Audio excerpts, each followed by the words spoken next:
ನಮಸ್ಕಾರ ವಿದ್ಯಾರ್ಥಿಗಳೇ. P U ಮಂಡಳಿಯು 2022-23ನೇ ಸಾಲಿನ ಒಂದು ಮಾದರಿ ಪ್ರಶ್ನೆ ಪತ್ರಿಕೆ ಪ್ರಥಮ ಪಿ ಯು ಸಿಯ ನೀಲಿ ನಕ್ಷೆಯೊಂದಿಗೆ ನೀಡಲಾಗಿದೆ. ಈ ಒಂದು ನೀಲಿ ನಕ್ಷೆ ಮತ್ತು ಮಾದರಿ ಪ್ರಶ್ನೆ ಪತ್ರಿಕೆಯನ್ನು ನಾವು ಈ ಒಂದು ವಿಡಿಯೋದಲ್ಲಿ ನೋಡಿ 22 ಮತ್ತು 23ನೇ ಸಾಲಿಗೆ ಇರುವಂತಹ ಪಠ್ಯಪುಸ್ತಕದ ಪ್ರತಿಯೊಂದು ಪದ್ಯ ಮತ್ತು ಗದ್ಯಗಳು ಇರುತ್ತೆ. ಪದ್ಯಗಳು 15, ಹಾಗೆ ಗದ್ಯಗಳು 9 ಮತ್ತು ನಾಟಕ 1, ಹಾಗೆ ಭಾಷಾಭ್ಯಾಸಕ್ಕೆ ಸಂಬಂಧಿಸಿರುವಂತಹದ್ದು ರಚನೆ ಇರ್ಬೋದು, ಲೇಖನ, ಹಾಗೆ ಲೇಖನ ಅಂದರೆ ಪತ್ರಲೇಖನ ಮತ್ತು ಪ್ರಬಂಧ, ಹಾಗೆ ಗಾದೆಗಳು, ವಿಸ್ತರಣೆ ಇವೆಲ್ಲವೂ. ಮತ್ತು ಒಟ್ಟಾರೆಯಾಗಿ ಇಲ್ಲಿ 54 ಪ್ರಶ್ನೆಗಳು ಒಳಗೊಂಡಿರುತ್ತೆ. ಪ್ರಸ್ತುತವಾದಂತಹ ವರ್ಷದಲ್ಲಿಯೂ ಕೂಡ ಈ ಒಂದು ಪ್ರಶ್ನೆ ಪತ್ರಿಕೆಯ ಮಾದರಿಯನ್ನು ಬದಲಾಯಿಸಿದ್ದು ಹೊಸ ರೀತಿಯಲ್ಲಿ ಇರುವಂತಹದ್ದನ್ನು ನಾವು ನೋಡ್ಬೋದು. ಇಲ್ಲಿ ಒಟ್ಟು 100 ಅಂಕದ ಪ್ರಶ್ನೆಗಳು. ಇಲ್ಲಿ 5 ಮೇನನ್ನು ಒಳಗೊಂಡಿರುತ್ತೆ. ಆ ಇಂದ ಉ ವಿಭಾಗದವರೆಗಿನ ಮೇನ್ಗಳನ್ನು ಒಳಗೊಂಡಿರುತ್ತೆ. ಮೊದಲನೇದಾಗಿ ಬಹು ಆಯ್ಕೆಯ ಪ್ರಶ್ನೆಗಳನ್ನು ಕೊಟ್ಟಿದ್ದಾರೆ. ಆ ವಿಭಾಗಕ್ಕೆ ಸಂಬಂಧಿಸಿರುವಂತಹದ್ದು ಒಟ್ಟು 10 ಪ್ರಶ್ನೆಗಳನ್ನು ಕೊಟ್ಟಿದ್ದಾರೆ. 10 ಪ್ರಶ್ನೆಗಳಿಗೆ ಅಲ್ಲಿ ಒಂದೊಂದು ಪ್ರಶ್ನೆಗೆ ಒಂದೊಂದು ಅಂಕ ಇರುತ್ತೆ. ಇದು ಬಹು ಆಯ್ಕೆಯ ಪ್ರಶ್ನೆಗಳು. ಮೊದಲನೇದಾಗಿ ಕೆಳಗಿನ ಪ್ರಶ್ನೆಗಳಿಗೆ ನೀಡಿರುವಂತಹ ಉತ್ತರಗಳಲ್ಲಿ ಸರಿಯಾದುದನ್ನು ಆರಿಸಿ ಬರೆಯಿರಿ ಅಂತ ಇದೆ. ಮೊದಲನೆಯ ಒಂದು ಪ್ರಶ್ನೆ, ಅಲ್ಲಮ ಪ್ರಭುವಿನ ಅಂಕಿತ ಯಾವುದು ಅನ್ನುವಂಥದ್ದು ಮೊದಲನೇದಾಗಿ.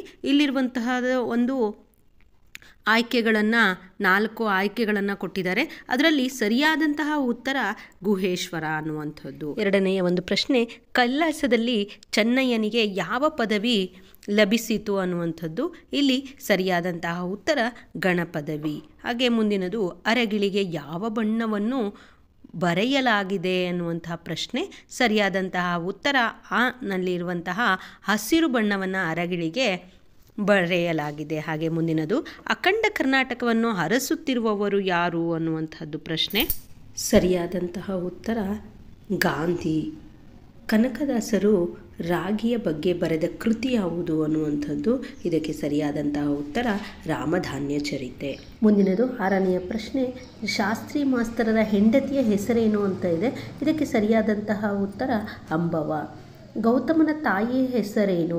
ಸರಿಯಾದಂತಹ ಉತ್ತರ ಮಾಯಾದೇವಿ. ಬೋಳೇಶಂಕರನ ಊರು ಯಾವುದು? ಬೋಳೇಶಂಕರನ ಊರು ಶಿವಾಪುರ. ಪಿಶಾಚಿಗಳು ಯಾರ ಹೆಸರನ್ನು ಕೇಳಿದರೆ ಹೆದರುತ್ತವೆ? ಸರಿಯಾದಂತಹ ಉತ್ತರ ಶಿವನ ಹೆಸರು ಕೇಳಿದರೆ ಅವು ಹೆದರುತ್ತವೆ. ರಾಜಕುಮಾರಿಗೆ ಬಂದ ರೋಗ ಯಾವುದು ಅನ್ನುವಂಥದ್ದು. ಸರಿಯಾದಂತಹ ಉತ್ತರ ರಾಜಕುಮಾರಿಗೆ ಹೊಟ್ಟೆ ನೋವು ಬಂದಿತ್ತು. ಮುಂದಿನದು 11ನೆಯ ಪ್ರಶ್ನೆ, ಹೊಂದಿಸಿ ಬರೆಯಿರಿ ಅಂತ ಇದೆ. ಇಲ್ಲಿ ಕವಿಗಳು ಹಾಗೂ ಕಾವ್ಯಗಳು ಹಾಗೂ ಕಾವ್ಯಗಳ ಒಂದು ಆಯ್ಕೆ ಮಾಡಿಕೊಂಡಂತಹ ಆಕರ ಗ್ರಂಥಗಳನ್ನು ಇಲ್ಲಿ ಕೊಡಲಾಗಿದೆ. ಇವಕ್ಕೆ ಸರಿ ಹೊಂದುವ ರೀತಿಯಲ್ಲಿ ಇವುಗಳನ್ನು ಹೊಂದಿಸಬೇಕಾಗುತ್ತೆ. ಮೊದಲನೆಯದು ಎಚ್.ಎಸ್. ಶಿವಪ್ರಕಾಶ್ ಅನ್ನುವಂಥದ್ದು. ಇವರು ರಚಿಸಿರುವಂತಹ ಒಂದು ಪದ್ಯ ಮಗು ಮತ್ತು ಹಣ್ಣುಗಳು. ಹಾಗೆ ಆರಿಫ್ ರಾಜ ಅವರು ರಚಿಸಿರುವಂತಹದ್ದು. ಇವರು ರಚಿಸಿರುವಂತಹ ಒಂದು ಪದ್ಯ ಹೊಲಿಗೆ ಯಂತ್ರದ ಅಮ್ಮಿ ಅಂತ ಹೇಳ್ಬಿಟ್ಟು, ಅದರ ಒಂದು ಆಕರ ಗ್ರಂಥ ಜಂಗಮ ಫಕೀರನ ಜೋಳಿಗೆ ಅನ್ನುವಂಥದ್ದು. ಹಾಗೆ ಮುಂದಿನದು ಲಕ್ಕೂರು ಸಿ ಆನಂದ ಅನ್ನುವಂಥದ್ದು. ಈ ಒಂದು ಇವರು ರಚಿಸಿರುವಂತಹ ಒಂದು ಕಾವ್ಯ ದೇವರಿಗೊಂದು ಅರ್ಜಿ ಅನ್ನುವಂಥದ್ದು. ಹಾಗೆ ಮುಂದಿನದು ಬಸವರಾಜ ಮುಕುಂದ ಅನ್ನುವಂಥದ್ದು. ಇವರು ರಚಿಸಿರುವಂತಹ ಒಂದು ಪದ್ಯ ಜೀವಕ ಇಂಧನ ಅನ್ನುವಂಥದ್ದು. ಇವರು ಆಯ್ಕೆ ಮಾಡಿಕೊಂಡಿರುವಂತಹ ಒಂದು ಆಕರ ಗ್ರಂಥ ಕೂಸು ಕಂಡ ಕನಸಿನಲ್ಲಿ. ಮುಂದಿನದು ಎಚ್.ಎಲ್. ಪುಷ್ಪ ಅವರು ರಚಿಸಿರುವಂತಹ ಒಂದು ಕಾವ್ಯ ಸುನಾಮಿಯ ಹಾಡು. ಈ ಒಂದು ಸುನಾಮಿಯ ಹಾಡು ಅನ್ನುವಂತಹ ಒಂದು ಕಾವ್ಯವನ್ನು ಲೋಹದ ಕಣ್ಣು ಅನ್ನುವಂತಹ ಒಂದು ಆಕರ ಗ್ರಂಥದಿಂದ ಆಯ್ಕೆ ಮಾಡಿಕೊಳ್ಳಲಾಗಿದೆ. 12ನೆಯ ಒಂದು ಪ್ರಶ್ನೆ, ಬಿಟ್ಟ ಸ್ಥಳಗಳಿಗೆ ಸರಿಯಾದ ಉತ್ತರಗಳನ್ನು ಆರಿಸಿ ಬರೆಯಿರಿ ಅಂತ ಇದೆ. ಇಲ್ಲಿಯೂ ಕೂಡ 5 ಪ್ರಶ್ನೆಗಳು ಅಂದರೆ 5 ಬಿಟ್ಟ ಸ್ಥಳಗಳನ್ನು ಕೊಟ್ಟಿರ್ತಾರೆ. ಅದಕ್ಕೆ ಸರಿಯಾದದನ್ನು ಆಯ್ಕೆ ಮಾಡಿಕೊಂಡು ಉತ್ತರಿಸಿದರೆ ಒಂದೊಂದಕ್ಕೆ ಒಂದೊಂದು ಅಂಕಗಳು ಇರುತ್ತೆ. ಮೊದಲನೆಯದು, ಹುಡುಗನಿಗೆ ಮಹಾತ್ಮ ಗಾಂಧಿ ಎಂಬ ಹೆಸರಿಟ್ಟವರು ಯಾರು ಅನ್ನುವಂಥದ್ದು. ಸರಿಯಾದಂತಹ ಉತ್ತರ ಕರಿಸಿದ್ದೇಗೌಡ. ಚನಲ್ಲಿರುವಂಥದ್ದು, ಜ್ಯೋತಿಷಿಗಳಿಗೆ ಭವಿಷ್ಯವಾಣಿ ಓದಲು ಡ್ಯಾಶ್ ಇರುತ್ತದೆ. ಏನಾಗಿರುತ್ತೆ? ತಮಾಷೆಯಾಗಿರುತ್ತದೆ. ಬಡವರ ವಕೀಲರೆಂದು ಪ್ರಸಿದ್ಧರಾದಂತಹವರು ಯಾರು ಅಂತ ಇದೆ. ಇದಕ್ಕೆ ಸರಿಯಾದಂತಹದ್ದು ಆಯ್ಕೆ ರಂಗರಾವ್ ಅವರು ಬಡವರ ವಕೀಲರೆಂದು ಅವರು ಪ್ರಸಿದ್ಧರಾಗಿದ್ದರು. ಹಾಗೆ ಭರತನ ತಂದೆಯ ಹೆಸರೇನು ಅನ್ನುವಂಥದ್ದು, ಇದಕ್ಕೆ ಬಿಟ್ಟ ಸ್ಥಳದಲ್ಲಿ ಭರತನ ತಂದೆಯ ಹೆಸರು ಅಂದರೆ ದುಷ್ಯಂತ. ಹಾಗೆ ಲೇಖಕರು ಸಿಪಾಯಿ ದಂಗೆಯನ್ನು ಡ್ಯಾಶ್ ಎಂದಿದ್ದಾರೆ. ಏನಂತ ಹೇಳಿದರೆ ಅವರು ರೈತ ದಂಗೆ ಅಂತ ಹೇಳ್ಬಿಟ್ಟು ಕರೆದಿದ್ದಾರೆ. ಮುಂದಿನದು ಆ ವಿಭಾಗದಲ್ಲಿ 2ನೇ ಮೇನ್ನಲ್ಲಿರುವಂತಹದ್ದು. ಆನಲ್ಲಿ ಯಾವುದಾದರೂ 4 ಪ್ರಶ್ನೆಗಳಿಗೆ 2-3 ವಾಕ್ಯಗಳಲ್ಲಿ ಉತ್ತರಿಸಿ ಅಂತ ಇದೆ. ಇಲ್ಲಿ 4 ಪ್ರಶ್ನೆಗಳಿಗೆ ಉತ್ತರಿಸಬೇಕಾಗುತ್ತದೆ. 2 ಅಂಕದ ಪ್ರಶ್ನೋತ್ತರಗಳು ಇವು. ಒಟ್ಟಾರೆ 8 ಅಂಕಗಳು ಲಭಿಸುತ್ತೆ 4 ಪ್ರಶ್ನೆಗಳಿಗೆ ಉತ್ತರಿಸಿದರೆ. 13ನೇ ಒಂದು ಪ್ರಶ್ನೆ, ಕರ್ಣನ ಜನ್ಮ ರಹಸ್ಯವನ್ನು ಯಾರು ಅರಿತಿದ್ದರು ಅನ್ನುವಂಥದ್ದು. ಉತ್ತರ, ಕರ್ಣನ ಜನ್ಮ ರಹಸ್ಯವನ್ನು ದುರ್ಯೋಧನ, ಕುಂತಿ, ಶ್ರೀಕೃಷ್ಣ, ದಿವ್ಯಜ್ಞಾನಿಯಾದಂತಹ ಸಹದೇವ ಹಾಗೆ ಸೂರ್ಯ ಕೂಡ ಅರಿತಿದ್ದರು. 14ನೆಯ ಪ್ರಶ್ನೆ, ಸೀತೆಯನ್ನು ಕಾಡಿನ ಪ್ರಾಣಿಗಳು ಹೇಗೆ ಉಪಚರಿಸಿದವು ಅನ್ನುವಂಥದ್ದು. ಉತ್ತರ, ಕಾಡಿನಲ್ಲಿದ್ದಂತಹ ಪಕ್ಷಿ, ಮೃಗ, ಜಂತುಗಳು ಧರಣಿಸುತೆಯ ಸುತ್ತಲೂ ನೆರಳಿನ ಹಾಗೆ ನಿಂತು ಅವಳ ಸ್ಥಿತಿಯನ್ನು ಕಂಡು ಕಂಬನಿಗೆರೆದು ತಮ್ಮಲ್ಲಿ ಪರಸ್ಪರ ವೈರಭಾವವನ್ನು ಮರೆತು ಉಪಚರಿಸುತ್ತಿದ್ದವು. 15ನೇದು, ಸಿಡಿಲು ಗುಡುಗುಗಳನ್ನು ಕಳುಹಿಸು ಎಂದು ಮಾದೇವ ಯಾರನ್ನು ಕೇಳುತ್ತಾನೆ. ಉತ್ತರ, ಸಿಡಿಲು ಗುಡುಗುಗಳನ್ನು ಕಳುಹಿಸುವಂತೆ ಮಾದೇವನು ದೇವತೆಗಳ ಅಧಿಪತಿಯೂ ಮಳೆಯ ದೇವನಾದಂತಹ ಇಂದ್ರನಲ್ಲಿ ಕೇಳಿಕೊಳ್ಳುತ್ತಾನೆ. 16ನೆಯ ಪ್ರಶ್ನೆ, ಹೊಟ್ಟೆ ಒಳಗಿನ ಮಗು ಯಾವ ವರವನ್ನು ಬೇಡುತ್ತಿದೆ ಅನ್ನುವಂಥದ್ದು. ಉತ್ತರ, ನನ್ನ ಮುದ್ದಿನ ಅವ್ವನೇ ವರವ ಕೊಡುತ್ತಾಯೇ, ನನ್ನ ಉಸಿರಿಗೆ ಬಾಳ ಹಸಿರಿಗೆ ಅಂದಾಗ ನಾನು ನಿನ್ನ ಹೆಸರಿಗೆ ಹೂವ ತರುವೆನೆಂದು ಮಗುವು ವರ ಬೇಡುತ್ತದೆ. 17ನೇ ಪ್ರಶ್ನೆ, ಚಿತಾಭಸ್ಮವಾದ ತರು ಯಾವುದು ಮತ್ತು ಎಲ್ಲಿ ಅನ್ನುವಂಥದ್ದು. ಉತ್ತರ, ಶ್ರೀಗಂಧದ ತರುವೇ ಚಿತಾಭಸ್ಮದ ತರುವಾಗಿದೆ. ಅದು ಸಿರಿಗನ್ನಡ ನಾಡು ಶ್ರೀಗಂಧದ ಬೀಡು ಎಂಬ ಕರ್ನಾಟಕದಲ್ಲಿದೆ. 3ನೇಯ ಮೇನ್ನಲ್ಲಿ ಯಾವುದಾದರೂ 3 ಪ್ರಶ್ನೆಗಳಿಗೆ 2-3 ವಾಕ್ಯಗಳಲ್ಲಿ ಉತ್ತರಿಸಿ ಅಂತ ಇದೆ. ಇಲ್ಲಿಯೂ ಕೂಡ ಒಂದೊಂದು ಪ್ರಶ್ನೆಗೆ 2 ಅಂಕಗಳು ಇರುತ್ತೆ. 3 ಪ್ರಶ್ನೆಗಳಿಗೆ ಉತ್ತರಿಸಬೇಕಾಗುತ್ತೆ.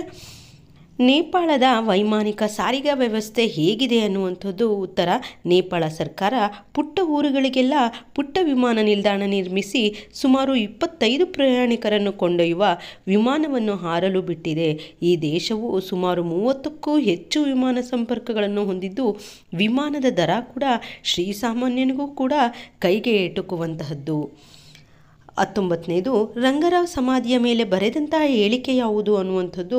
ಉತ್ತರ, ನನ್ನ ಶಾಲೆಯಲ್ಲಿ ಕಲಿತಂತಹ ದಲಿತ ಜನಾಂಗದ ಮಕ್ಕಳು ವಿದ್ಯಾವಂತರಾಗಿ ದೊಡ್ಡವರಾಗಿ ಸರ್ಕಾರಿ ನೌಕರಿಗೆ ಸೇರಿ ನಮ್ಮೂರ ರಸ್ತೆಗಳಲ್ಲಿ ಕಾರಿನಲ್ಲಿ ಓಡಾಡಬೇಕು.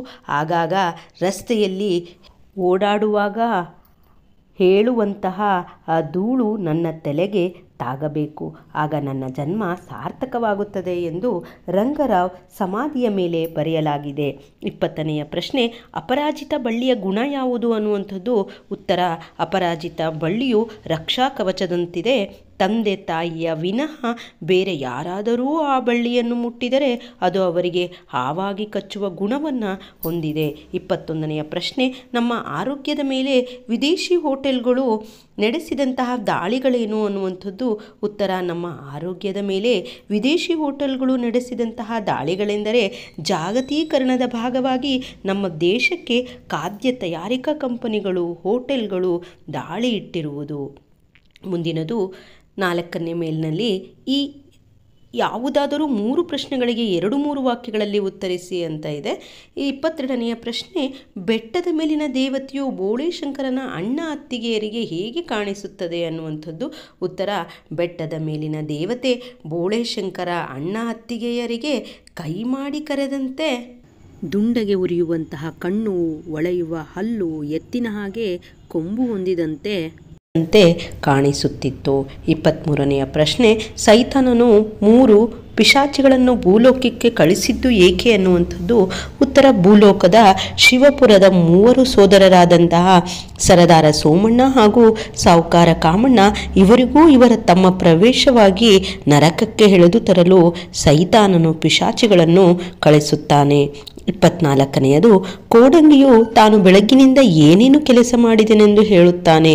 ಉತ್ತರ, ಕೋಡಂಗಿಯು ತಾನು ಬೆಳಗಿನಿಂದ 18 ರೊಟ್ಟಿ ತಿಂದೆ, 8 ಮುದ್ದೆ ನುಂಗಿದೆ, ಸೊಲಗಿ ಅನ್ನ ಉಂಡೆ, ಒಂದು ಗಡಿಗೆ ಅಂಬಲಿ ಕುಡಿದೆ, ಗಡದ್ದಾಗಿ 3 ಗಂಟೆ ನಿದ್ದೆ ಮಾಡಿದೆ ಎಂದು ಹೇಳುತ್ತದೆ.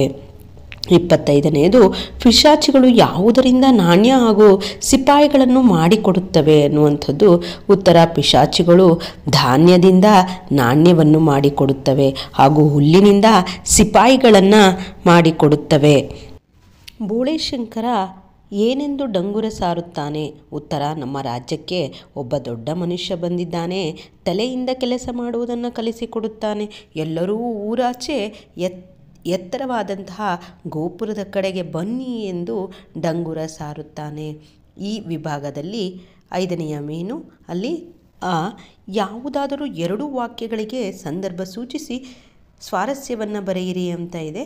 ಇಲ್ಲಿ 2 ವಾಕ್ಯಗಳಿಗೆ ಮಾತ್ರ ಸಂದರ್ಭವನ್ನು ಬರೀಬೇಕಾಗುತ್ತೆ.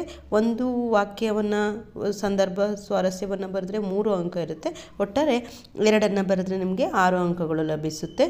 ಇಲ್ಲಿ 27ನೆಯ ಒಂದು ಪ್ರಶ್ನೆ, ನಿನ್ನೊರೆಗೆ ದೊರೆಗೆ ಗಂಡರು ಮೊಳರೆ ಅನ್ನುವಂಥದ್ದು.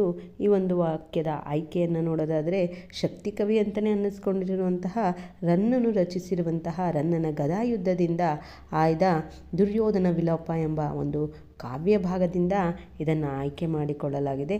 ಈ ಮಾತನ್ನು ದುರ್ಯೋಧನ ಅಭಿಮನ್ಯುವಿನ ಕಳೇಬರವನ್ನು ನೋಡಿ ಈ ಮೇಲಿನ ಮಾತುಗಳನ್ನು ಆಡ್ತಾನೆ. ಸಂದರ್ಭವನ್ನು ನೋಡೋದಾದರೆ, ಸಂಜಯನನೊಡನೆ ಯುದ್ಧ ಭೂಮಿಗೆ ದುರ್ಯೋಧನ ಬರುವಾಗ ಅರ್ಜುನನ ಮಗನಾದಂತಹ ಅಭಿಮನ್ಯುವಿನ ಶವವನ್ನು ನೋಡ್ತಾನೆ. ದ್ರೋಣಾಚಾರ್ಯರು ರಚಿಸಿದಂತಹ ಆ ಚಕ್ರವ್ಯೂಹವನ್ನು ಭೇದಿಸಿ ಯುದ್ಧ ಭೂಮಿಯಲ್ಲಿ ಅನೇಕ ರಾಜರನ್ನು ಸೋಲಿಸಿದಂತಹ ಮಹಾಪರಾಕ್ರಮಿಯಾದಂತಹ ಅಭಿಮನ್ಯುನನ್ನು ದುರ್ಯೋಧನ ಹೊಗಳ್ತಾನೆ.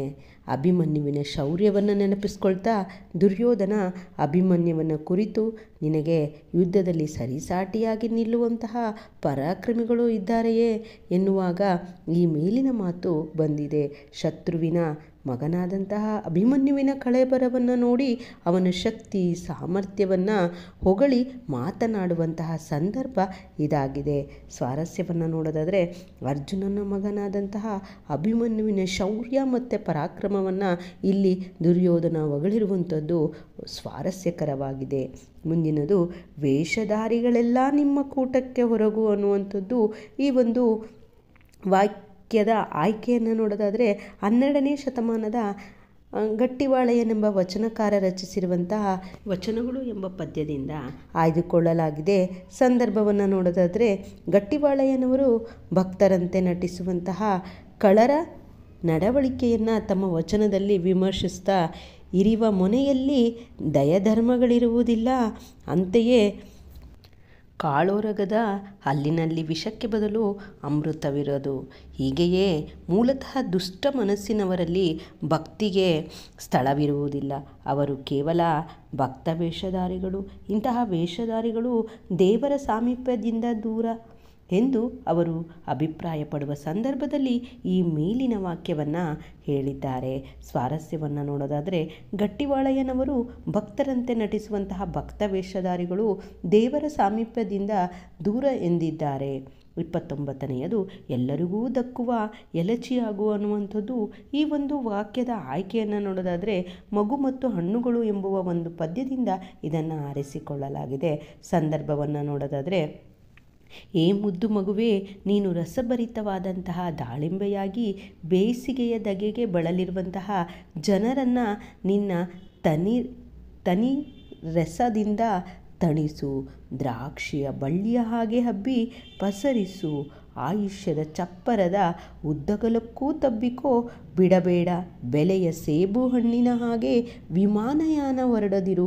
ಎಲ್ಲರಿಗೂ ಅಂದರೆ ಶ್ರೀಸಾಮಾನ್ಯ ಬಡವನಿಗೂ ದಕ್ಕುವಂತಹ ಬೋರೆಯ ಹಣ್ಣಾಗು ಎಂದು ಕವಿ ಹರಸುತ್ತಾರೆ. ಸ್ವಾರಸ್ಯವನ್ನು ನೋಡೋದಾದರೆ, ಮಗು ಅಪರೂಪದ ವ್ಯಕ್ತಿಯಾಗಿ ಎಲ್ಲರಿಗೂ ಮೆಚ್ಚುಗೆಯನ್ನು ಪಡೆಯಬೇಕು, ಹಾಗೆ ಮೌಲ್ಯ ಗುಣಗಳನ್ನು ಬೆಳೆಸಿಕೊಳ್ಳಬೇಕು ಎಂಬುದು ಇಲ್ಲಿಯ ಸ್ವಾರಸ್ಯವಾಗಿದೆ. ಮುಂದಿನದು ಗದ್ಯಕ್ಕೆ ಸಂಬಂಧಿಸಿದಂತಹ ಸಂದರ್ಭ ಸ್ವಾರಸ್ಯವನ್ನು ಬರೀಬೇಕಾಗುತ್ತೆ. ಇದು ಪ್ರಶ್ನೆ, ಯಾವುದಾದರೂ ಒಂದು ವಾಕ್ಯಕ್ಕೆ ಸಂದರ್ಭವನ್ನು ಸೂಚಿಸಿ ಸ್ವಾರಸ್ಯವನ್ನು ವಿವರಿಸಿ ಅಂತ ಇದೆ. ಇಲ್ಲಿ ಯಾವುದಾದರೂ ಒಂದು ವಾಕ್ಯಕ್ಕೆ ಸಂದರ್ಭವನ್ನು ಸೂಚಿಸಿ ಸ್ವಾರಸ್ಯವನ್ನು ಬರೀಬೇಕಾಗತ್ತೆ. ಒಂದು ಸಂದರ್ಭವನ್ನು ವಿವರಿಸಿ ಸ್ವಾರಸ್ಯವನ್ನು ಬರೆದ್ರೆ 3 ಅಂಕ ಲಭಿಸುತ್ತೆ. ಇಲ್ಲಿ ಯಾವ ರೀತಿಯಾಗಿ ಅಂಕಗಳನ್ನು ವಿಂಗಡಣೆ ಮಾಡ್ತಾರೆ ಅಂತಂದರೆ, ಲೇಖಕರು ಮತ್ತು ಕೃತಿ ಪರಿಚಯವನ್ನು ಬರೆದ್ರೆ 1 ಅಂಕ, ಹಾಗೆ ಸಂದರ್ಭದ ವಿವರಣೆ ಮತ್ತು ಸ್ವಾರಸ್ಯವನ್ನು ಬರೆದ್ರೆ 2 ಅಂಕಗಳು ನಿಮಗೆ ಲಭಿಸುತ್ತೆ. ಪ್ರಶ್ನೆ 30. ಇಲ್ಲಿ ನನ್ನ ನಿನ್ನ ರಾಘವ ಯಾರು ಕೇಳಾರು ಅನ್ನುವಂಥದ್ದು ಈ ಒಂದು ವಾಕ್ಯದ ಆಯ್ಕೆಯನ್ನು ನೋಡೋದಾದರೆ, ಡಾಕ್ಟರ್ ಬೆಸಗರಹಳ್ಳಿ ರಾಮಣ್ಣನವರು ಬರೆದಿರುವಂತಹ ಗಾಂಧಿ ಎಂಬ ಒಂದು ಕಥೆಯಿಂದ ಆಯ್ದುಕೊಂಡಿರುವಂತಹ ಈ ಮೇಲಿನ ವಾಕ್ಯವನ್ನು ಗಾಂಧಿಯ ತಾಯಿ ಗಾಂಧಿಯನ್ನು ಉದ್ದೇಶಿಸಿ ಹೇಳುವಂತಹ ಮಾತಿದು. ಸಂದರ್ಭವನ್ನು ನೋಡೋದಾದರೆ, ಹೊತ್ತು ಹುಟ್ಟುವ ಮುಂಚೆಯೇ ಹಳ್ಳಿಯಿಂದ ಹೊರಟು ಬಂದು ಚಿಕಿತ್ಸೆಗಾಗಿ ಆಸ್ಪತ್ರೆಯಲ್ಲಿ ಕಾಯ್ತಿರುವಂತಹ ಗಾಂಧಿ ಎಂಬ ಹುಡುಗ ಮತ್ತು ಅವನ ತಾಯಿಯನ್ನು ಆ ಆಸ್ಪತ್ರೆಯಲ್ಲಿ ಯಾರೂ ಕೇಳುವವರೇ ಗತಿ ಇರಲಿಲ್ಲ. ತಾಯಿಯನ್ನು ನಾವು ಬಂದಿದ್ದೇವಲ್ಲ ಎಂದು ಜಿಗುಪ್ಸೆ ಅವಮಾನಗಳಿಂದ ಕಾದೂ ಕಾದು ಸುಸ್ತಾದಂತಹ ಗಾಂಧಿಯು ಹೊತ್ತು ಹುಟ್ಟುವ ಮುಂಚೆಯೇ ಬಂದೆವು ಎಂದು ಕೇಳಿದಾಗ ಕಾದೂ ಕಾದು ಕಾಲು ನೋಯ್ತಾ ಇದೆ. ನಿಂತಿದ್ದಂಥ ಅವನ ತಾಯಿಯು ಇಲ್ಲಿ ನನ್ನ ನಿನ್ನ ರಾಘವ ಯಾರು ಕೇಳಾರು ಎಂದು ನುಡಿಯುವಂತಹವಳು. ಬಡವರನ್ನು ಆಸ್ಪತ್ರೆಯವರು ತಾತ್ಸಾರದಿಂದ ನಡೆಸಿಕೊಳ್ಳುವುದಕ್ಕೆ ಅವಳ ಈ ಮಾತು ಕನ್ನಡಿ ಹಿಡಿದಂತಿದೆ. ಸ್ವಾರಸ್ಯವನ್ನು ನೋಡೋದಾದರೆ, ಸರ್ಕಾರಿ ಆಸ್ಪತ್ರೆಯ ಬಗ್ಗೆ ತಿರಸ್ಕಾರದ ಮಾತುಗಳನ್ನು ಗಾಂಧಿಯ ತಾಯಿ ಹೇಳಿರುವಂತಹದ್ದು ಇಲ್ಲಿಯ ಸ್ವಾರಸ್ಯಕರವಾಗಿದೆ. 31ನೇಯದು ಅಡ್ಡಗೋಡೆಯ ಮೇಲೆ ದೀಪವಿಟ್ಟಂತೆ ಅನ್ನುವಂಥದ್ದು ಈ ಒಂದು ವಾಕ್ಯದ ಆಯ್ಕೆಯನ್ನು ನೋಡೋದಾದರೆ, ಡಾಕ್ಟರ್ ಎಚ್ ನರಸಿಂಹಯ್ಯನವರು ಬರೆದಿರುವಂತಹ ಜ್ಯೋತಿಷ್ಯ ಅರ್ಥಪೂರ್ಣವೋ ಅರ್ಥರಹಿತವೋ ಎಂಬ ವೈಚಾರಿಕ ಲೇಖನದಿಂದ ಈ ಮೇಲಿನ ವಾಕ್ಯವನ್ನು ಗಮನಿಸಬಹುದಾಗಿದೆ. ಸಂದರ್ಭವನ್ನು ನೋಡೋದಾದರೆ, ದಿನಪತ್ರಿಕೆಗಳಲ್ಲಿ ನಾವು ನೋಡುವಂತಹ ಜ್ಯೋತಿಷಿಗಳು ದಿನ ಭವಿಷ್ಯವನ್ನು ಉಲ್ಲೇಖಿಸುತ್ತಾ ಲೇಖಕರು ಅವು ಓದಲು ತಮಾಷೆಯಾಗಿರುತ್ತವೆ. ಅಡ್ಡಗೋಡೆಯ ಮೇಲೆ ದೀಪವಿಟ್ಟಂತೆ ನಿಖರತೆ ಇರುವುದಿಲ್ಲ ಎಂದು ಅಭಿಪ್ರಾಯಪಡುತ್ತಾರೆ, ಏಕೆಂದರೆ ಅವರು ಒಂದಕ್ಕಿಂತ ಹೆಚ್ಚು ಅರ್ಥವನ್ನು ಕೊಡುತ್ತಿರುತ್ತದೆ. ಬೇರೆ ಬೇರೆ ಪತ್ರಿಕೆಗಳಲ್ಲಿ ಪ್ರಕಟವಾಗಿರುವಂತಹ ಇಬ್ಬರು ಜ್ಯೋತಿಷಿಗಳ ಭವಿಷ್ಯವು ಏಕವಾಗಿರದೆ ಭಿನ್ನವಾಗಿದ್ದು ಕೇವಲ ಊಹೆಗಳಿಂದ ಕೂಡಿರುತ್ತವೆಂದು ಲೇಖಕರು ಹೇಳಿದ್ದಾರೆ. ಸ್ವಾರಸ್ಯವನ್ನು ನೋಡಿದರೆ, ಜ್ಯೋತಿಷ್ಯ ಯಾವುದೇ ನಿಖರತೆ ಇರದೆ ಅವು ಅಡ್ಡಗೋಡೆಯ ಮೇಲೆ ದೀಪ ಇಟ್ಟಂತೆ ಇದ್ದು ತಮಾಷೆಯಾಗಿರುತ್ತದೆ ಎಂದು ಹೇಳಿರುವಂಥದ್ದು ಇಲ್ಲಿಯ ಸ್ವಾರಸ್ಯಕರವಾಗಿದೆ. ಮುಂದಿನದು, ಈ ಮೇಲಿನಲ್ಲಿ ಯಾವುದಾದರೂ ಒಂದು ವಾಕ್ಯಕ್ಕೆ ಸಂದರ್ಭವನ್ನು ಸೂಚಿಸಿ ಸ್ವಾರಸ್ಯವನ್ನು ವಿವರಿಸಿ ಅಂತ ಇದೆ. ಇದು ಒಂದು ಬೋಳೇಶಂಕರ ನಾಟಕಕ್ಕೆ ಸಂಬಂಧಿಸಿರುವಂಥದ್ದು. ಇದು ಕೂಡ ಅಷ್ಟೇ, ಒಂದನ್ನು ಬರಿಬೇಕಾಗುತ್ತೆ, 3 ಅಂಕಗಳು ಇರುತ್ತೆ. 32ನೇಯದು, ಇವನಿಗೇನು ಹೆಂಡತಿನೇ ಮಕ್ಕಳೇ ಅನ್ನುವಂಥದ್ದು ಆಯ್ಕೆ. ಈ ಮೇಲಿನ ಮಾತನ್ನು ಡಾಕ್ಟರ್ ಚಂದ್ರಶೇಖರ ಕಂಬಾರ್ ಅವರು ಬರೆದಿರುವಂತಹ ಬೋಳೇಶಂಕರ ಎಂಬ ನಾಟಕದಿಂದ ಆಯ್ದುಕೊಳ್ಳಲಾಗಿದೆ.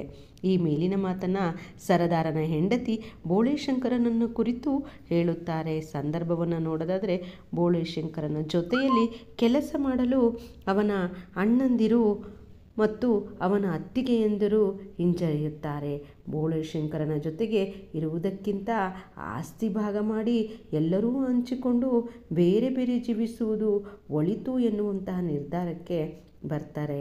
ಆಗ ಸರ್ದಾರನು ಇದಕ್ಕೆ ಪರಿಹಾರವೆಂಬಂತೆ ಬೋಳೇಶಂಕರನಲ್ಲಿ ಆಸ್ತಿಯನ್ನು 3 ಭಾಗ ಮಾಡಿ 1 ಭಾಗವನ್ನು ನೀನು ತೆಗೆದುಕೋ ಎಂದಾಗ ಅಲ್ಲಿಯೇ ಇದ್ದ ಸರದಾರನ ಹೆಂಡತಿ ಮೇಲಿನಂತೆ ಹೇಳುತ್ತಾಳೆ.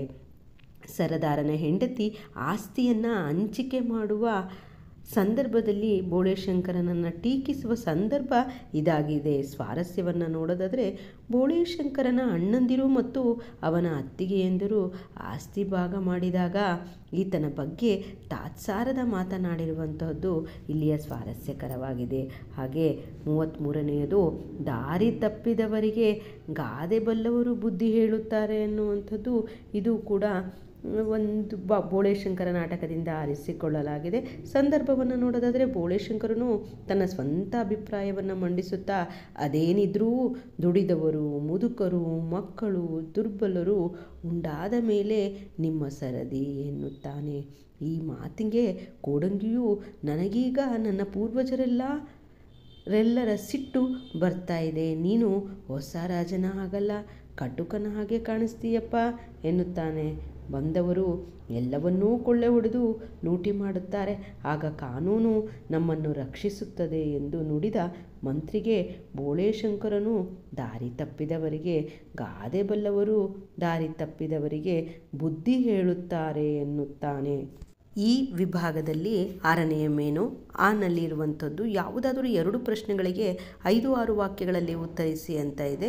ಇದು ಪದ್ಯಕ್ಕೆ ಸಂಬಂಧಿಸಿದಂತಹ 5-6 ವಾಕ್ಯದ ಪ್ರಶ್ನೋತ್ತರಗಳು. ಇಲ್ಲಿ 34ನೆಯ ಒಂದು ಪ್ರಶ್ನೆ, ಚೆನ್ನಯ್ಯ ತನ್ನ ಕಾಯಕವನ್ನು ಹೇಗೆ ಮಾಡುತ್ತಿದ್ದನು ಅನ್ನುವಂಥದ್ದು. ಉತ್ತರ, ಚೆನ್ನಯ್ಯನು ಸೂರ್ಯೋದಯದ ಸಮಯದಲ್ಲೆದ್ದು ಕಾಡಿಗೆ ತೆರಳುತ್ತಿದ್ದನು. ಅಲ್ಲಿ ನದಿ ತೀರದಲ್ಲಿ ಶಿವಪೂಜೆಯನ್ನು ಮೊದಲು ಅತ್ಯಂತ ಪ್ರೀತಿ ಭಕ್ತಿ ಭಾವದಿಂದ ನೆರವೇರಿಸುತ್ತಿದ್ದನು. ಬಗೆ ಬಗೆಯ ಹೂಗಳಿಂದ ಶಿವಲಿಂಗವನ್ನರ್ಚಿಸಿ ಸಂತಸ ಪಡುತ್ತಾ ಪೂಜೆ ಮುಗಿದ ನಂತರ ಹುಲ್ಲನ್ನು ಕೊಯ್ಯುತ್ತಿದ್ದನು. ಶಿವಭಕ್ತನು ಬಹಿರಂಗವಾಗಿ ಬದುಕುತ್ತಿದ್ದನು. ಅವನ ಮನಸ್ಸು ಮಾತ್ರ ಶಿವನಲ್ಲಿಯೇ ನೆಲೆಯಾಗಿರುತ್ತಿತ್ತು. ಹುಲ್ಲನ್ನು ಕೊಯ್ದು ಮುಗಿಸಿದ ಮೇಲೆ ಅದನ್ನು ಎತ್ತಿನ ಮೇಲೆ ಹೇರಿಕೊಂಡು ಚೋಳರಾಜನ ಅರಮನೆಯ ಕುದುರೆಯ ಲಾಯದ ಕಡೆಗೆ ಹೊರಡುತ್ತಿದ್ದ. ಕುದುರೆ ಲಾಯದ ಮುಂದೆ ಹುಲ್ಲು ಹೊರೆಯನ್ನು ನೂಕಿ ತನ್ನ ಕೆಲಸ ಮುಗಿಯಿತೆಂಬ ಭಾವದಿಂದ ತನ್ನ ಮನೆಗೆ ಬಂದು ಶಿವಧ್ಯಾನದಲ್ಲಿ ಕುಳಿತುಕೊಳ್ಳುತ್ತಿದ್ದನು. ಕುಂತಲ್ಲಿ ನಿಂತಲ್ಲಿ ಮಾಡುವ ಎಲ್ಲ ಕೆಲಸದಲ್ಲಿಯೂ ಶಿವನ ಧ್ಯಾನ ಅವನನ್ನು ಆವರಿಸಿ ಬಿಡುತ್ತಿತ್ತು. ಹೀಗೆ ಚೆನ್ನಯ್ಯನು ಅಂತರಂಗದಲ್ಲಿ ಕಾಯಕಯೋಗಿಯೂ ಆಗಿ ತೃಪ್ತಿಯಿಂದ ತನ್ನ ಕೆಲಸವನ್ನು ಮಾಡುತ್ತಾ ಬದುಕುತ್ತಿದ್ದನು. ಮುಂದಿನದು, ಸೀತೆ ಕಲ್ಮರ ಕರಗುವಂತೆ ದುಃಖಿಸಿದ ಪರಿಯನ್ನು ವಿವರಿಸಿ ಅಂತ ಇದೆ. ಉತ್ತರ, ಲಕ್ಷ್ಮಣನು ತಾಯಿಯನ್ನು ಸಲಹಬೇಕೆಂದು ಪ್ರಕೃತಿಗೆ ಪ್ರಾರ್ಥಿಸಿ ಮುಂದೆ ನಡೆದನು. ಸೀತೆ ಏಕಾಂಗಿಯಾಗಿ ಕಾಡಿನಲ್ಲಿ ದುಃಖಿಸುತ್ತಿದ್ದಳು. ಮುಂದಿನ ದಾರಿ ಕಾಣದೆ ದಿಕ್ಕೆಟ್ಟವಳಾಗಿ ಮರುಗುತ್ತಾಳೆ. ಭೂಮಿಯ ಮಗಳಾದಂತಹ ಸೀತೆ ಬಳಿಕ ಚೇತರಿಸಿಕೊಂಡು ತನಗಿನ್ನೂ ದಾರಿ ಯಾವುದೆಂದು ಚಿಂತಿಸುತ್ತಾಳೆ. ನಾನು ಮುಂದೆ ಎಲ್ಲಿಗೆ ಹೋಗಬೇಕು ಎಂದು ದಿಕ್ಕುಗಳನ್ನು ನೋಡಿ ದಿಕ್ಕು ತೋಚದಾದಳು. ಅವಳ ದೇಹದ ಭಾಗವೆಲ್ಲ ಶಿಥಿಲವಾಗುತ್ತಾ ಮೈ ತುಂಬ ಧೂಳು ಮೆತ್ತುಕೊಂಡಿತು. ತಲೆ ಕೂದಲು ಬಿಚ್ಚಿದ ಸ್ಥಿತಿಯಲ್ಲಿದ್ದು ಆ ವಿಕೃತಿಯನ್ನು ಲೆಕ್ಕಕ್ಕೆ ತೆಗೆದುಕೊಳ್ಳದೆ ರೋಧಿಸತೊಡಗಿದಳು. ಮಿಥಿಲೆಯ ಜನಕರಾಜನ ವಂಶದಲ್ಲಿ ಮಗಳಾಗಿ ಜನಿಸಿದವಳು ನಾನು. ರಘುವಂಶದ ದಶರಥನ ಮಗನಿಗೆ ಹೆಂಡತಿಯಾಗಿ ಹೋದವಳು. ಅಲ್ಲಿನ ಸೊಸೆ ಶ್ರೇಷ್ಠತೆಯನ್ನು ಒಂದು ಕಡೆಯಾದರೆ ಆ ಶ್ರೇಷ್ಠತೆಯನ್ನು ಹೊಂದಿಯೂ ಇಂತಹ ದಟ್ಟಡವಿಯಲ್ಲಿ ವ್ಯಥೆ ಪಡುವಂತಾಯಿತೇ ಎಂದು ಹಲಬುತ್ತಾಳೆ. ಈ ದುಃಖಕ್ಕೆ ಸ್ಪಂದಿಸುವ ಹಾಗೆ ಕಲ್ಲು ಮರವೂ ಕರಗುವಂತೆ ಸೀತೆ ದುಃಖಿಸುತ್ತಾಳೆ ಎಂದು ವರ್ಣಿಸಿದ್ದಾರೆ. 36ನೇದು, ಎಲ್ಲವನ್ನೂ ರಕ್ಷಿಸುವ ದೇವರು ನಮ್ಮನ್ನು ರಕ್ಷಿಸುತ್ತಾನೆ ಎಂಬುದನ್ನು ಕನಕದಾಸರು ಹೇಗೆ ವಿವರಿಸಿದ್ದಾರೆ ಅಥವಾ ಹೇಗೆ ಹೇಳಿದ್ದಾರೆ ಅಂದರೆ, ಉತ್ತರ, ಕನಕದಾಸರು ತಲ್ಲಣಿಸದಿರು ಕಂಡ್ಯ ತಾಳು ಮನವೇ ಎಂಬ ಕೀರ್ತನೆಯಲ್ಲಿ ದೇವರು ಎಲ್ಲರನ್ನೂ ಸಲಹುತ್ತಾನೆಂಬ ಭರವಸೆಯನ್ನು ತುಂಬಿದ್ದಾರೆ. ಎಲ್ಲರನ್ನೂ ಅಂದರೆ ಭೂಮಿ ಮೇಲಿರುವಂತಹ ಸಸ್ಯವರ್ಗ ಪ್ರಾಣಿ ಪಕ್ಷಿ ವರ್ಗಗಳನ್ನು ದೇವರೇ ಸಲಹುತ್ತಿರುವುದು. ಮರವೊಂದು ಬೆಟ್ಟದ ತುದಿಯಲ್ಲಿ ಹುಟ್ಟಿ ಅದಕ್ಕೆ ಕಟ್ಟೆ ಕಟ್ಟಿ ನೀರೆರೆಯುವುದು ದೇವರೇ ಹೊರತು ಅದು ಮನುಷ್ಯರಲ್ಲ. ಅದೇ ರೀತಿ ಅಡವಿಯಲ್ಲಾಡುವಂತಹ ಮೃಗ ಪಕ್ಷಿಗಳಿಗೆ ಹೊತ್ತಿಗೆ ಆಹಾರ ಒದಗಿಸುವವನೂ ದೇವನೇ. ಎಲ್ಲೋ ಕಲ್ಲಿನಡಿಯಲ್ಲಿ ಹುಟ್ಟುವ ಕಪ್ಪೆಗೂ ಅದರ ಅರಿವಿಲ್ಲದೆಯೇ ಆಹಾರ ದೊರಕುವಂತೆ ದೇವರು ಮಾಡುವನೆಂದು ಮೇಲೆ ನಮ್ಮೆಲ್ಲರನ್ನೂ ಆತ ರಕ್ಷಿಸುವುದರಲ್ಲಿ ಯಾವ ಸಂಶಯವೂ ಇಲ್ಲ. ಏಕೆಂದರೆ ಹೆತ್ತ ತಾಯಿ ತನ್ನ ಮಗುವನ್ನು ಪೊರೆಯುವ ಹೊಣೆಗಾರಳು. ಅದರಂತೆ ನಮ್ಮೆಲ್ಲರ ಜನನಕ್ಕೆ ಕಾರಣವಾದಂತಹ ದೇವರೇ ಸಲಹುವ ಹೊಣೆಯನ್ನು ಹೊರುತ್ತಾನೆಂಬುದು ಖಚಿತವಾದಂತಹ ಅಭಿಪ್ರಾಯವಾಗಿದೆ. ಸರಸ್ವತಿಯ ಸಚಿವ ಮಂಡಲವನ್ನು ಕುರಿತು ಬರೆಯಿರಿ ಅಂತ ಇದೆ. ಉತ್ತರ, ಕುವೆಂಪುರವರು ಅಖಂಡ ಕರ್ನಾಟಕವೆನ್ನುವುದು ಬೂಟಾಟದ ರಾಜಕೀಯ ನಾಟಕವಲ್ಲ ಎನ್ನುತ್ತಾರೆ. ಕರ್ನಾಟಕವು ತನ್ನದೇ ಆದಂತಹ ಭವ್ಯ ಸಂಸ್ಕೃತಿಯನ್ನು ಹೊಂದಿದೆ. ಇಲ್ಲಿ ಇಂದು ಬಂದು ನಾಳೆ ಹೋಗುವಂತಹ ಸಚಿವ ಮಂಡಲವಿಲ್ಲ. ಇಲ್ಲಿ ಸರಸ್ವತಿಯೇ ಒಂದು ಸಚಿವ ಮಂಡಲವನ್ನು ರಚಿಸಿದ್ದಾಳೆ. ಅದು ಬಹಳ ವಿಶಿಷ್ಟವಾಗಿರುವಂಥದ್ದು. ಇಲ್ಲಿ ಅಮೋಘ ವರ್ಷ ನೃಪತುಂಗನೇ ಚಕ್ರವರ್ತಿಯಾಗಿದ್ದಾನೆ. ಆದಿಕವಿ ಪಂಪ ಸಚಿವ ಮಂಡಲದ ಮುಖ್ಯಮಂತ್ರಿಯಾಗಿದ್ದಾರೆ. ಇನ್ನು ಕವಿರತ್ನತ್ರಯರು ರನ್ನ, ಜನ್ನ, ನಾಗವರ್ಮ, ಷಟ್ಪದಿ ಬ್ರಹ್ಮ, ರಾಘವಾಂಕ, ರಗಳಿ ಕವಿ ಹರಿಹರ, ಬಸವೇಶ್ವರ, ಗದುಗಿನ ನಾರಾಯಣಪ್ಪ, ಕುಮಾರವ್ಯಾಸ, ಸರ್ವಜ್ಞ, ಷಡಕ್ಷರ, ಸರಸ್ವತಿಯು ರಚಿಸಿದಂತಹ ಸಚಿವ ಮಂಡಲದ ಸದಸ್ಯರುಗಳಾಗಿದ್ದಾರೆ. ಕವಿಗಳಿಂದ ರಚಿತವಾದಂತಹ ಜೀವಮಂಡಲ ವಿನಾಶವಿಲ್ಲದ್ದು.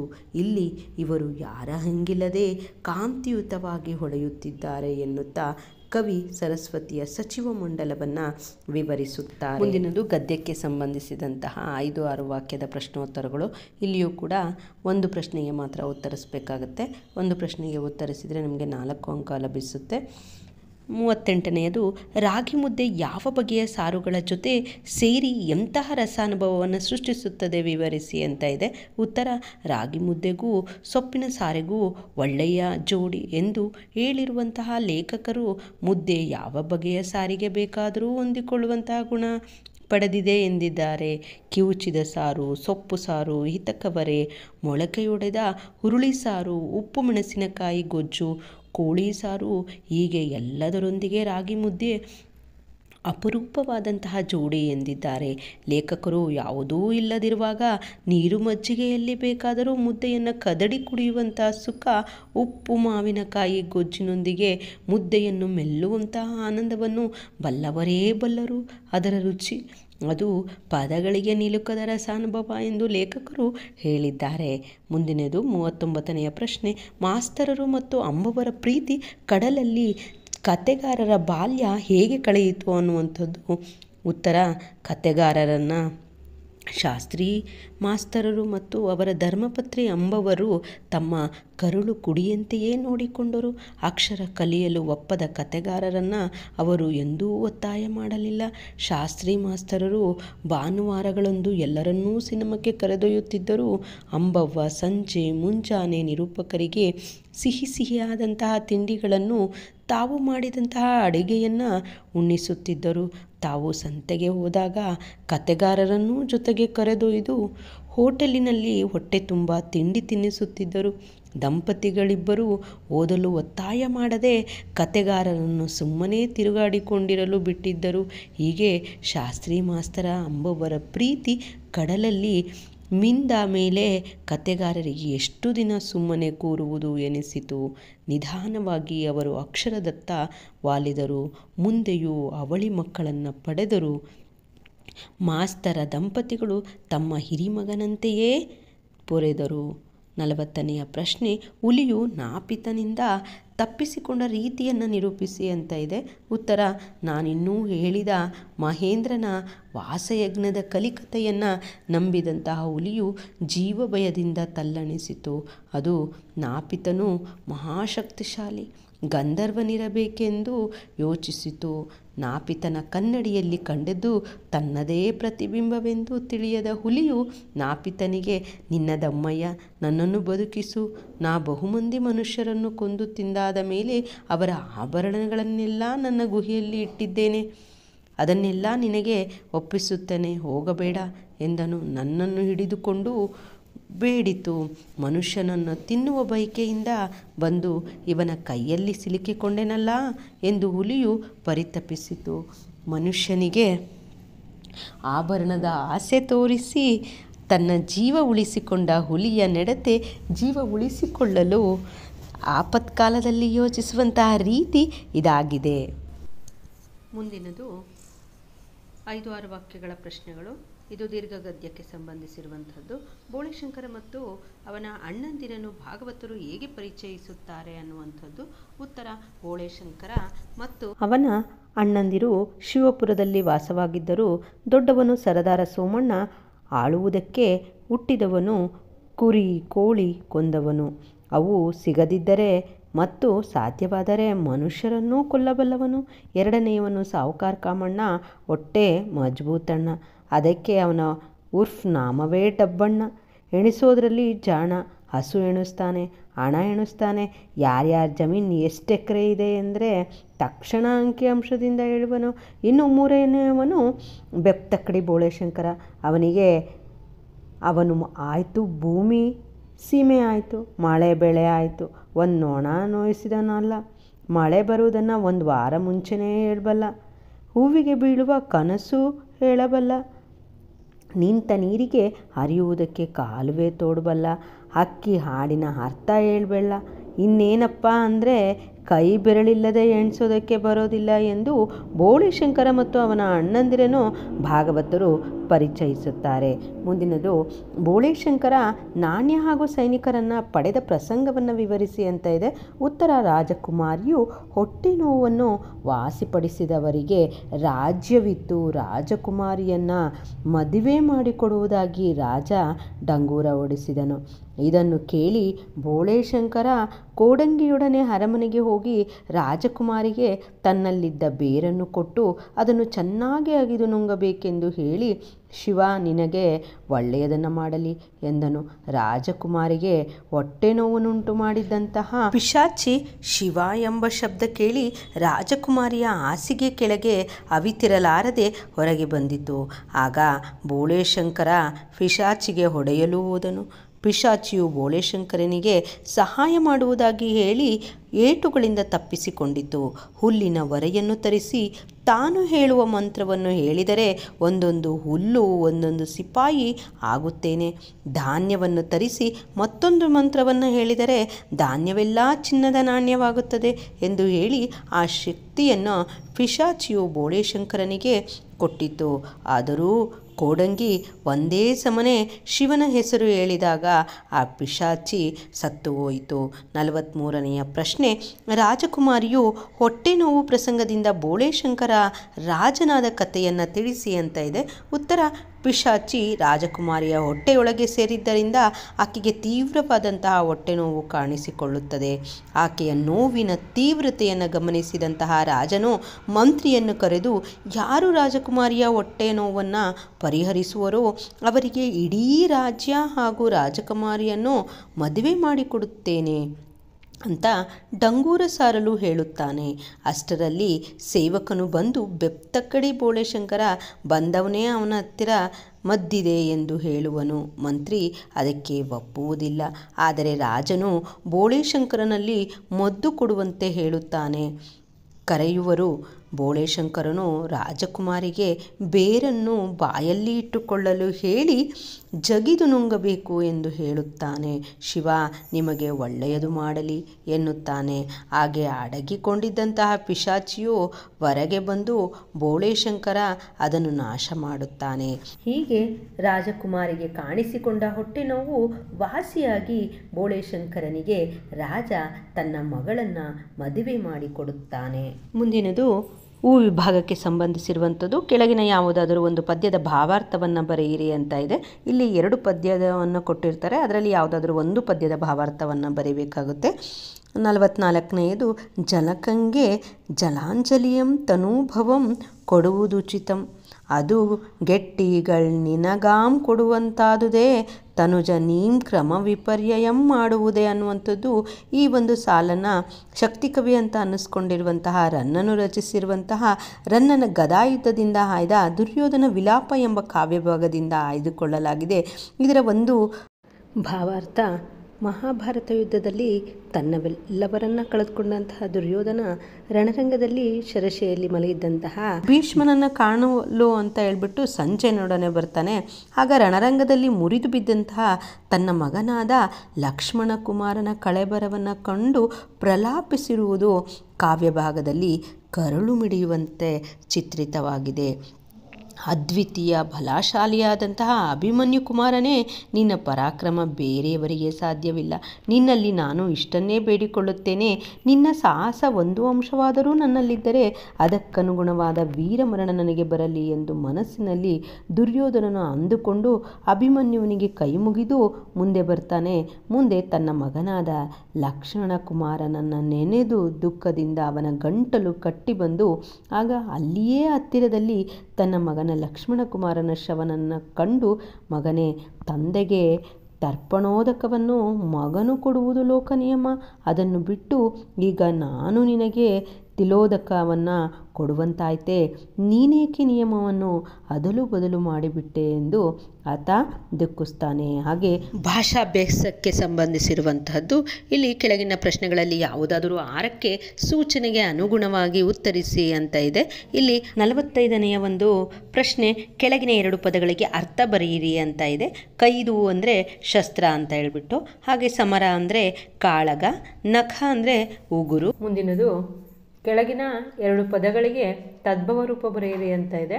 ಪ್ರಾಣ ಅಂದರೆ ಹರಣ, ಹಾಗೆ ಆಕಾಶ ಅನ್ನುವಂಥದ್ದಕ್ಕೆ ತದ್ಭವ ರೂಪ ಆಗಸ, ದೃಷ್ಟಿ ಅನ್ನುವಂಥದ್ದಕ್ಕೆ ದಿಟ್ಟಿ ಅನ್ನುವಂಥದ್ದು ತದ್ಭವ.